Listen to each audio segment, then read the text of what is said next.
So today I'll be talking a little bit more about the Kroger company and specifically what their position is against other people in the industry, and more specifically some of their very unique interactions with the government. So when we kind of dive a little bit more into Kroger as a company, so Kroger is huge. It's a big player, being the second largest grocer in the United States. They've been around for a while, since 1883, headquartered in Cincy, and having over 500,000 employees across 35 different states and 2,800 stores is quite wild. On top of that, they have over 11 million customers daily and really are just a big player in terms of uh, groceries. And on top of that, financially, they've been doing really well. So they've had over almost 150 billion in revenue in 2022, and their stock price recently has somewhat settled. Sorry, um, and has kind of beat some of the fluctuations that we saw kind of after COVID. But really, in the last 5 years, is really kind of taken off again.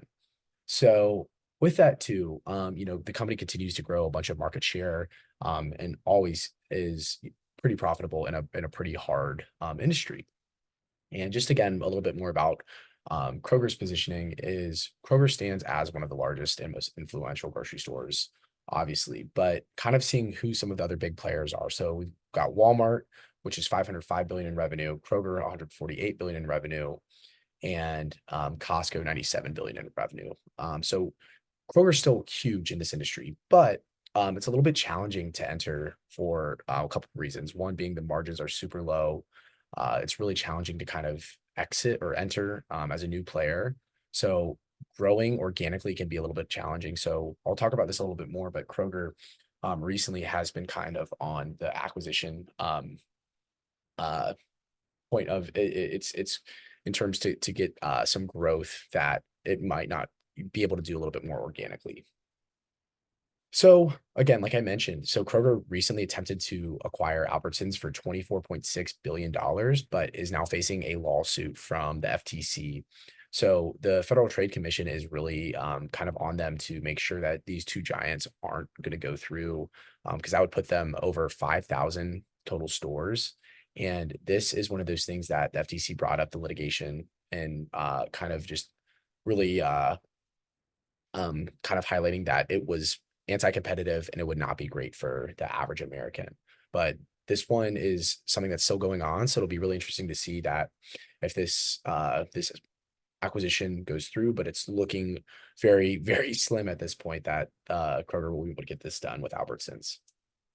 Secondly, another big thing that recently has happened was Kroger's been facing a ton of different lawsuits from local governments, Native American tribes, but they recently paid out 1.4 billion to these two groups based off of their settlement in terms of their opioid crisis and kind of their mishandling of their own pharmacies and how they kind of played a role in that.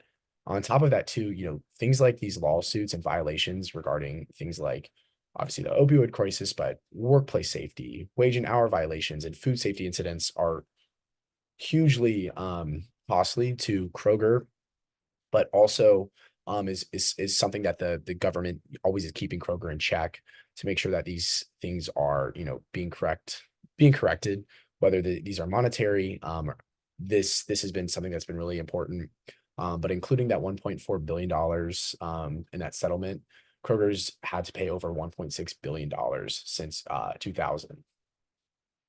Another thing I'd like to mention here too is just kind of a different side. So the government incentives and subsidies. So I believe it was in 2023, the company received a tax credit here in Ohio that gave them 75% sales tax exemption for technology bought for its Ohio data facilities. So Kroger really is trying to kind of leverage things like this. And since again 2000, they've had over $64 million in government subsidies.